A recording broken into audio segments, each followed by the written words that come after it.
I told y'all Pastor Jeff had a man. Y'all, episode 4 was ghetto, to say the least. It was ghetto. We'll start with Naomi at the very beginning, walking in drunk.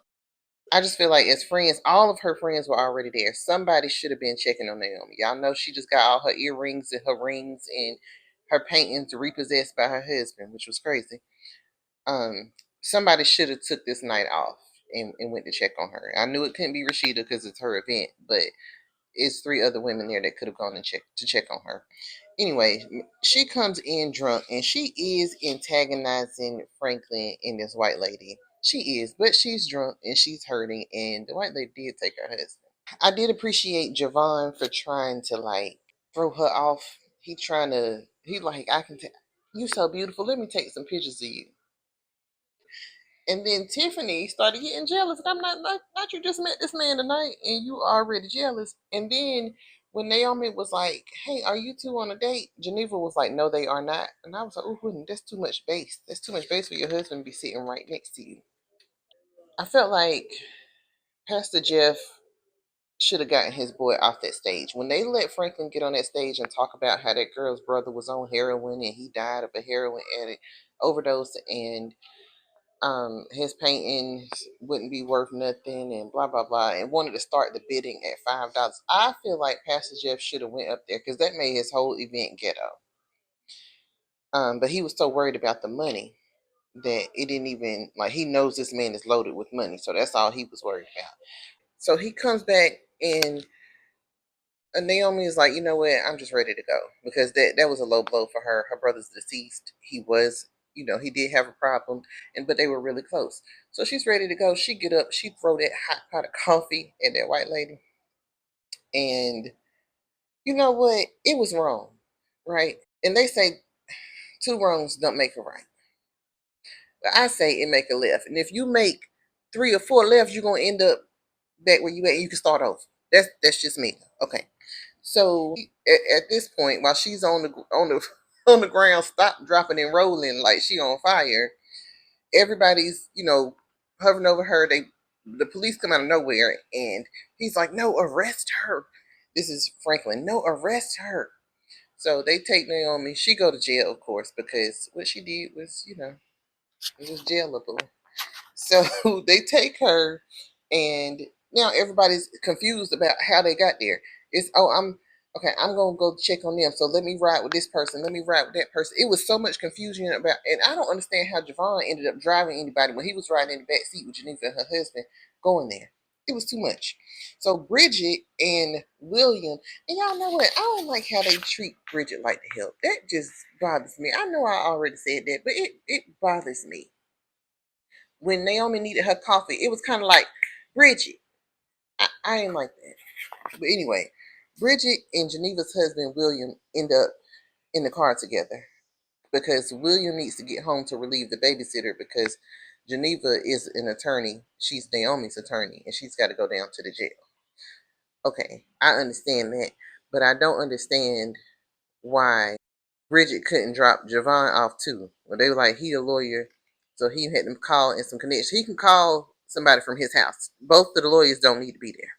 Anyway, yeah, William and Bridget are in the car together, and she's like, I love how you love my friend, and he goes on to talking about how that's his soulmate, and he's so lucky to have her. And I just feel so sad for him because she in the car with her side dude right now. And then they get on to the subject of Bridget's little teeny bopper, the little guy she got at home, and she like, you know what? What am I doing? And I'm like, girl, we've been trying to figure that out since episode 1. Why do you? What are you doing?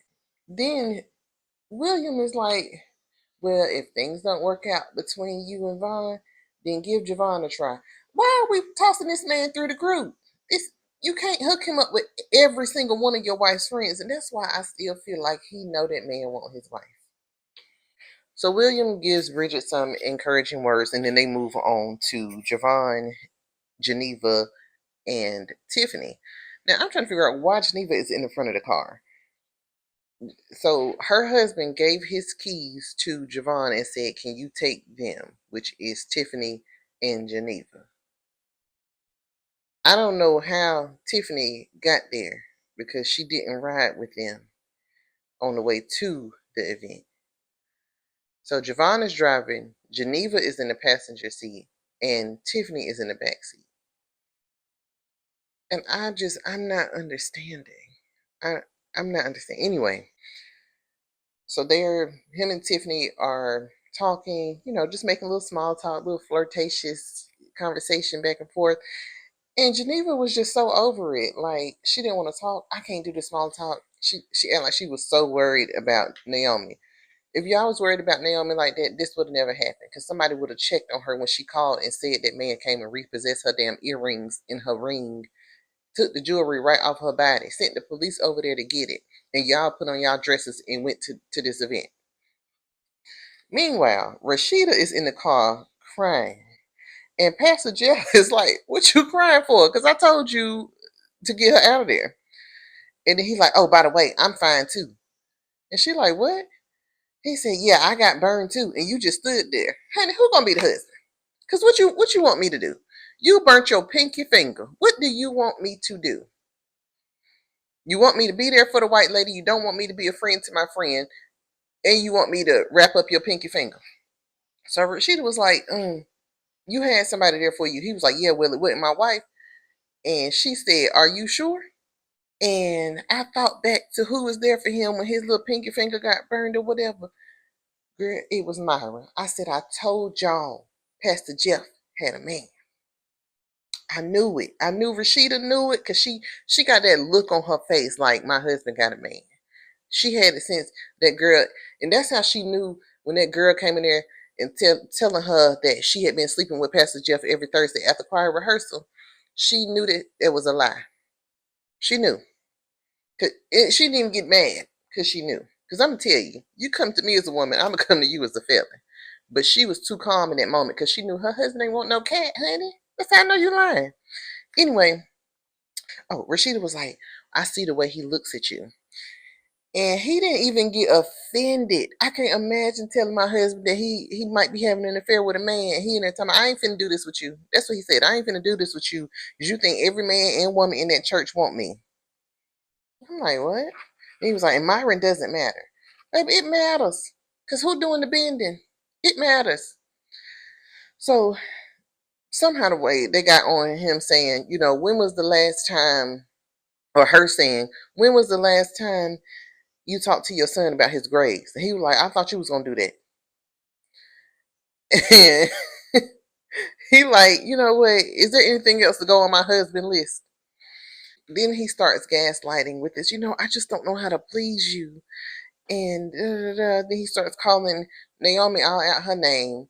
Like, "I don't know why you friends with her. She is ratchet. She is ghetto. She is this. She is that."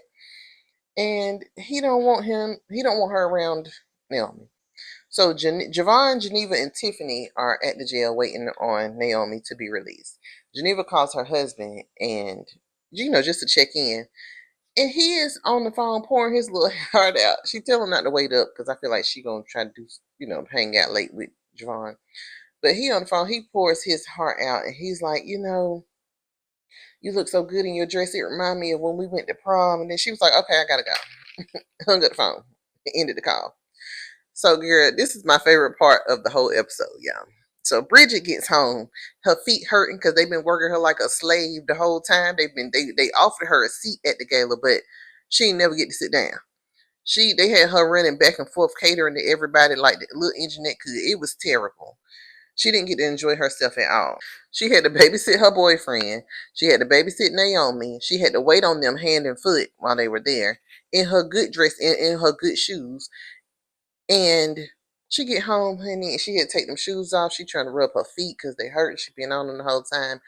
And oh boy in the living room playing his video game. He starts expressing his love to Bridget. And he gives her some roses. And he like, "You smell them?" And she like, "They not real." I knew they wasn't real from over here, from my house. I could tell they wasn't real. So he like, that's besides the point or whatever. So she says, "Did you get these at my bathroom upstairs?" And that's when I knew Bridget got low self-esteem. Because what you mean you stole my flowers and gave them back to me? He was like, That's neither here nor there, or whatever. I'm just showing you how much I love you, or whatever. So go upstairs and take a bath so you can show me how much you love me. I'm sorry, excuse me. But I think she did it, y'all. Um, that's her business. I ain't gonna judge. Yes, I am judging her.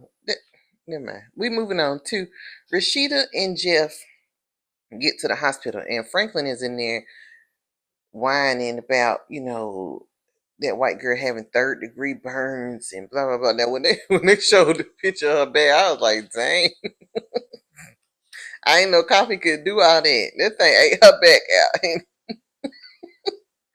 Anywho, so Rashida is like, well, this back and forth games that y'all playing is not helping. It's not, it's not just my friend.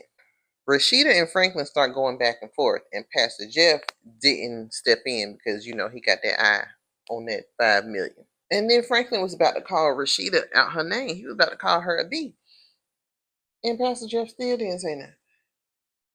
So he like, can I pray for your wife? And Franklin was like, yeah, but she not welcome, talking about his wife. And he still took his ass back there. Him and this girl's for divorce. Pastor Jeff goes back there to pray for the wife. And Franklin tells him, as long as she hanging out with Naomi, I'm not going to be able to give you the 5 million unless she, if she cut ties with her, then I'll reconsider it. And I'm like, what? I don't even think you can do that in the auction. Whatever you bid for, you got to pay up. Pastor Jeff didn't have any objections to that. So in the car on the ride back, Pastor Jeff, like, I told you to just ride with Myra. She was like, and I told you, I came with you, I'm leaving with you. So she's in the car, she's getting reprimanded because Franklin is not going to give them the $5 million for as long as she is friends with Naomi. He's trying to isolate Naomi, make sure she has nothing. He's really mad about that $37 million that she got in the divorce. Rashida was like, he was never going to give us the money. He did exactly what he came to do. He had no intentions of giving us the money. It ain't about what Naomi did to that girl. He was gonna say that regardless or whatever. They're going back and forth about it, and then they get home, and he gets out the car and walks into the house and slams the door. She's still sitting in this Bentley, or is it a Bentley? I think it was a Bentley. It's a Phantom. It's a Rolls Royce, ain't it? She's sitting in this $300,000 car crying. Like, he really didn't open my door. He really didn't open the door for me. Honey, Myra opened doors for him, honey. He got a boyfriend. Listen, get your ass out that car. Stand up, okay? Because he is only your husband in front of people. With nobody in that driveway. Get out the car, go in the house, pull out your vibrator, do what you got to do. That was the end of this episode.